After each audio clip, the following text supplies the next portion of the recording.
Hello friend, कैसे हैं आप सब। उम्मीद करती हूँ आप सब खैरियत से होंगे।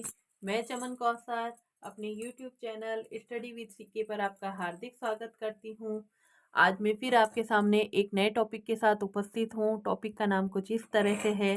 कक्षा 7 की जो भूगोल की पाठ्य पुस्तक है हमारा पर्यावरण, इसका चैप्टर 4 करेंगे हम। इससे पहले 3 चैप्टर मैं करवा चुकी हूँ। आप मेरे यूट्यूब चैनल पर जाकर देख सकते हैं उसको कंटिन्यू करने के लिए। और चैप्टर का नाम कुछ इस तरीके से है, वायु। अध्याय 4, वायु। हमारी पृथ्वी चारों ओर से वायु की घनी चादर से घिरी हुई है, जिसे वायुमंडल कहते हैं। तो वायुमंडल जो है क्या है, जो हमारे चारों ओर जो वायु पाई जाती है उसे वायुमंडल कहते हैं। ठीक है ना। वायुमंडल का संगठन कुछ इस तरीके से है। पहला है नाइट्रोजन। हमारे जो वायुमंडल में गैसें हैं उसमें नाइट्रोजन जो है 78% है, ऑक्सीजन है 21% है, कार्बन डाइऑक्साइड है 0.3% है, ऑर्गन है 0.93% है और अन्य सभी 0.04% है। तो ये जो संगठन है ये हमारे वायुमंडल का संगठन है। उसके बाद है green house gas. Carbon dioxide वायुमंडल में फैलकर पृथ्वी से विकृत उष्मा को पृथ्वी पर रोककर ग्रीन हाउस प्रभाव पैदा करती है, इसलिए इसे ग्रीन हाउस गैस भी कहते हैं। जो वायुमंडल से कार्बन डाइऑक्साइड जो गैस है ना, वो पृथ्वी में जो उष्मा आती है ना, तो पृथ्वी पे सूर्य की विकिरणें आती है तब तो वो क्या होती है, अलग होती है। और जब पृथ्वी से वापस जो विकृत होती है उसने पार्थिव किरणें कहते हैं, है ना। तो वो क्या करती हैं, उनको क्या है वापस वायु मतलब सौर मंडल में जाने से रोकती है। तो वह पृथ्वी को रोक कर उनको क्या करती है, ग्रीन हाउस प्रभाव पैदा करती है। जो क्या होता है, पृथ्वी गर्म होती है, उससे क्या होता है, पौधों के उत्पादन में मतलब योगदान देती है, इसलिए इसे ग्रीन हाउस गैस कहते हैं। भूमंडलीय तापन, ग्लोबल वार्मिंग। कार्बन डाइऑक्साइड के अभाव में पृथ्वी इतनी ठंडी हो जाती कि इस पर रहना असंभव होता, किंतु जब कारखानों और कारों के धुएं से वायुमंडल में इसका स्तर बढ़ता है तथा इस उष्मा के द्वारा पृथ्वी का तापमान बढ़ता है, तो इसे भूमंडलीय तापन या ग्लोबल वार्मिंग कहते हैं। एक सीमित मात्रा तक तो कार्बन डाइऑक्साइड जो एक सीमित मात्रा तक तो कोई दिक्कत नहीं है, ठीक है ना। ठीक है, वो पृथ्वी पर अगर कार्बन डाइऑक्साइड की परत ना होती तो क्या होता, पृथ्वी कभी गर्म नहीं हो पाती, क्यों, बहुत ठंडी होती है उसके अभाव में। लेकिन जब कार्बन डाइऑक्साइड की जो वायुमंडल मात्रा है 0.03%, अगर इससे अधिक होती है तो ये हमारे लिए हानिकारक है। क्यों, क्योंकि ये जो पृथ्वी पे जो किरणें हैं वो वापस नहीं जा रही, तो पृथ्वी का क्या गर्माश हो रहा है। पृथ्वी अगर गर्म होगी तो पृथ्वी के ऊपर जो ध्रुव है वो पिघलेंगे। ठीक है, ध्रुव अगर पिघलेंगे तो पानी के ध्रुवों का पानी कहाँ जाएगा, समुद्रों में जाएगा। समुद्र में पानी गया तो समुद्र का पहले ही इतना पानी है, फिर इतना एकदम से पानी जाएगा तो समुद्र में पानी का लेवल ऊपर उठ जाएगा। तो पानी का लेवल ऊपर हट जाएगा तो वो धरातल के ऊपर क्या विनाशकारी हो जाएगा। ठीक है ना, जो तटीय क्षेत्र हैं वह डूब जाएंगे। इस तरीके से भूमंडलीय तापन हमारे लिए नुकसानदायक हो सकता है। ठीक है ना, जो तापमान बढ़ता है ना पृथ्वी का कार्बन डाइऑक्साइड की उपस्थिति के कारण, उसे भूमंडलीय तापन या ग्लोबल वार्मिंग कहते हैं। अब हम देखेंगे कि वायुमंडल की संरचना। हमारा वायुमंडल 5 परतों में विभाजित है, जो पृथ्वी की सतह से आरंभ होती है। ये है क्षोभ मंडल, समताप मंडल, मध्य मंडल, बाह्य मंडल, बाह्य वायुमंडल और बहिर्मंडल। यानी कि जो सबसे पहली परत है पृथ्वी की, इसे हम क्षोभ मंडल कहेंगे। उसके ऊपर हम समताप मंडल कहेंगे। उसके ऊपर हम मध्य मंडल कहेंगे। उसके ऊपर हम बाह्य मंडल कहेंगे।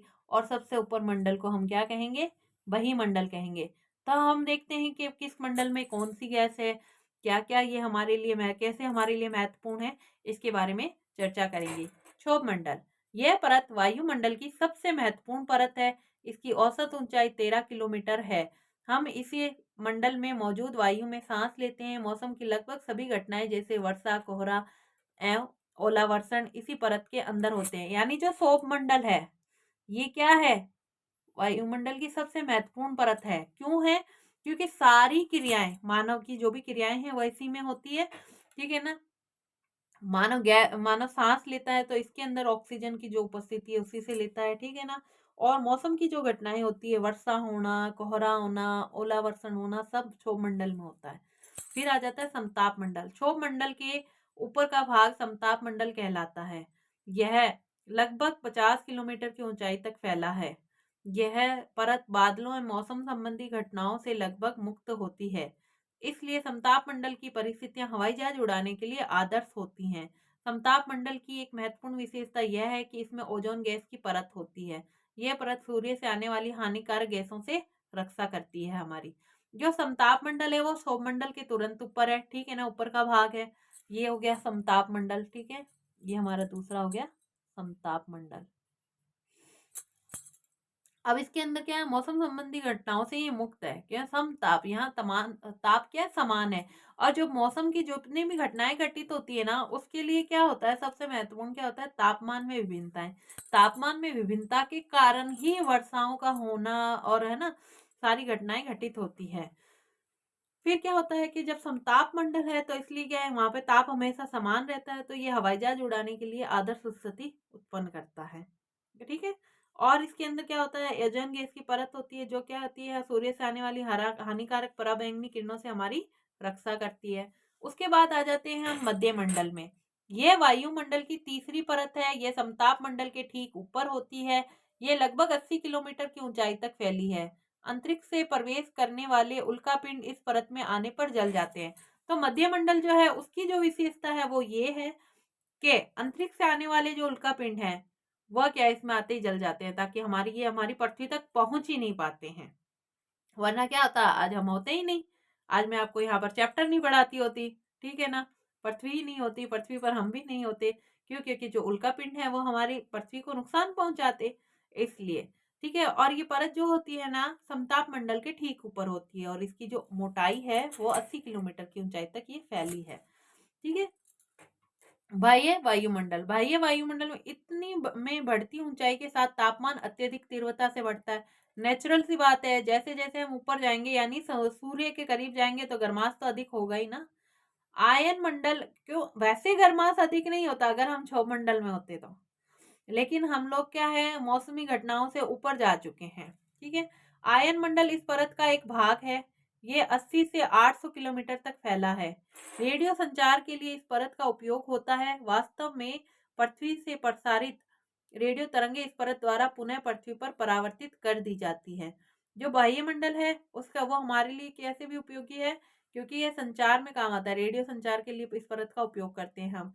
जो पृथ्वी से जो रेडियो तरंगे प्रसारित की जाती है, ये परत क्या करती है, उसे परावर्तित कर कर वापस पृथ्वी पर लौटा देती है। इसी से लिए तो रेडियो जो है वो बिना वायर के चल सकता है, ठीक है।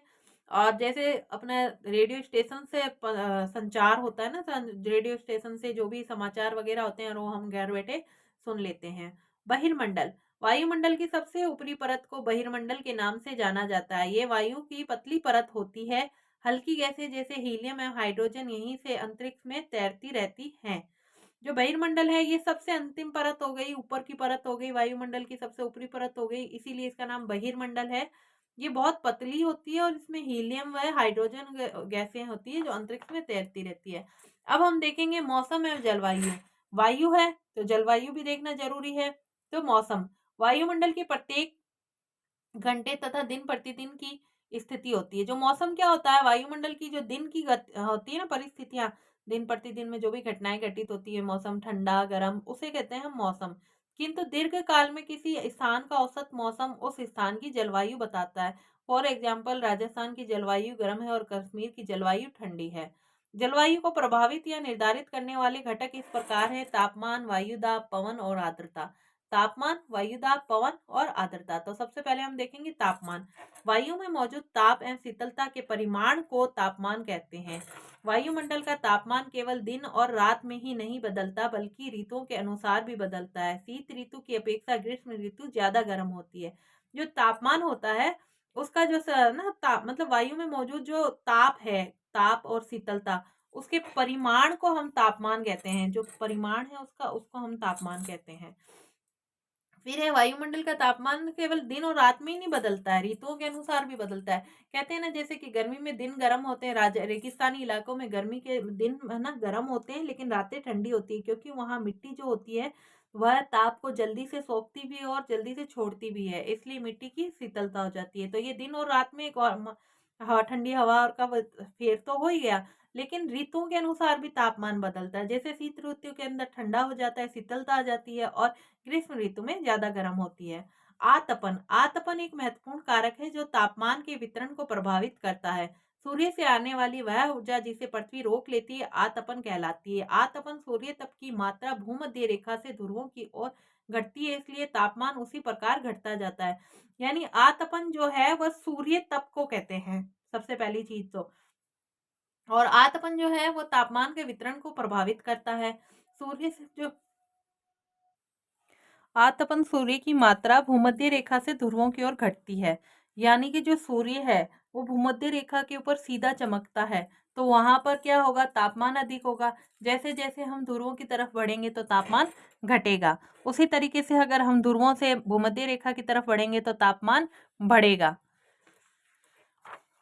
उसके बाद हम देखेंगे तापमान को मापने की मानक इकाई डिग्री सेल्सियस है। इसका आविष्कार एंडर्स सेल्सियस ने किया था। जो तापमान है उसको किस में मापा जाता है, डिग्री सेल्सियस में। और इसका आविष्कार किसने किया था, एंडर्स सेल्सियस ने। ठीक है, सेल्सियस पैमाने पर जल 0 डिग्री सेल्सियस पर जमता है और 100 डिग्री सेल्सियस पर उबलता है। पृथ्वी सूर्य की ऊर्जा के 2 अरबवां भाग का केवल 1 भाग यानी 2 अरबवां ही प्राप्त करती है। यानी जो पृथ्वी जो सूर्य से जो ऊर्जा प्राप्त होती है ना, पृथ्वी पर आती है, उसका मात्र 2 अरबवां भाग ही प्राप्त करती है। वायु दाब, पृथ्वी की सतह पर वायु के भार द्वारा लगाया गया दाब वायु दाब कहलाता है। वायुमंडल में ऊपर की ओर जाने पर दाब तेजी से गिरने लगता है। समुद्र स्तर पर वायु दाब सर्वाधिक होता है और ऊंचाई पर जाने पर यह घटता जाता है। सीधी सी बात है, एक दाब यहाँ लग रहा है, एक दाब यहाँ लग रहा है, तो इन दोनों में फर्क होगा ना, क्योंकि इतनी वस्तु का और यहाँ पर दाब लग रहा है और यहाँ कम, इसलिए ऊंचाई पर जाने पर वायु दाब कम होता जाता है। और पृथ्वी की सतह पर जो वायु द्वारा भार लगाया जाता है उसी दाब को हम क्या कहते हैं, वायु दाब कहते हैं। निम्न वायु दाब क्षेत्र, अधिक तापमान वाले क्षेत्रों में वायु गर्म होकर ऊपर उठती है, यह निम्न दाब क्षेत्र बनाता है। ठीक है, निम्न दाब बादल युक्त आकाश एवं नम मौसम के साथ जुड़ा होता है। यानी अगर तापमान बढ़ेगा तो दाब घटेगा। तो दाब घटने के कारण क्या होता है, जो निम्न दाब क्षेत्र बनता है ना, वायु दाब क्षेत्र, उससे क्या होता है, बादल युक्त आकाश एवं नम मौसम के साथ ये घटनाएं जुड़ी रहती है इसके साथ। उच्च वायु दाब क्षेत्र, कम तापमान वाले क्षेत्रों की वायु ठंडी होती है, इसलिए यह भारी होती है। भारी वायु निमज्जित होकर उच्च दाब क्षेत्र बनाती है। यानी कि वायु दाब कम तापमान होगा तो वायु ठंडी होगी, और बाहर वायु का भार अधिक हो जाएगा तो ठंडी वायु कैसी होती है, भारी होती है। तो जब भारी वायु निमज्जित होकर उच्च दाब क्षेत्र बनाती है, उच्च दाब के कारण स्पष्ट एवं स्वच्छ आकाश होता है। वायु सदैव उच्च दाब क्षेत्र से निम्न दाब क्षेत्र की ओर बहती है। यानी इसमें लिखा है कि वायु उच्च दाब क्षेत्र से निम्न दाब क्षेत्र की ओर बहती है, तो सीधी सी बात है, ज्यादा से कम की ओर ही जाएगा। दान भी जिसके पास ज्यादा है वही कर सकता है, जिसके पास कुछ है ही नहीं तो वो क्या करेगा। इसलिए वायु दाब में जब वायु बहती है पवन के रूप में, तो उच्च दाब से निम्न दाब की ओर बहती है। फिर आ जाता है पवन।